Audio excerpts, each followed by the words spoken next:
जैसे गुरुद्वारा कुछ नियम मिले जाते हैं, जैसे 11 माला करनी है, तो कभी छूट गया तो फिर बड़ा अपराध लग देखो उसके नियम बताएं। जैसे हम मान लो बोला कि 11 माला आपको करना है। अब आपके आज के 11 माला गए, अब कल बैठ के 22 माला जपने का टाइम नहीं है, तो 12 माला कर लो।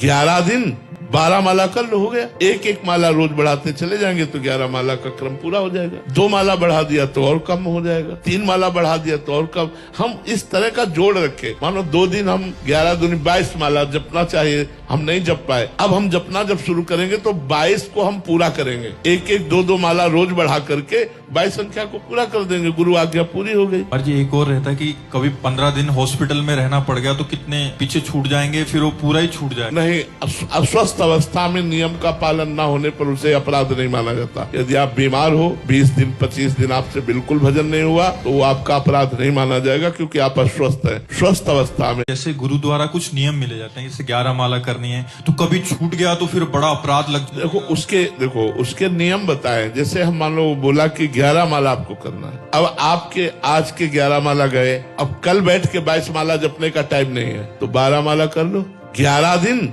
12 माला कर लो, हो गया। एक एक माला रोज बढ़ाते चले जाएंगे तो 11 माला का क्रम पूरा हो जाएगा। 2 माला बढ़ा दिया तो और कम हो जाएगा, 3 माला बढ़ा दिया तो और कम।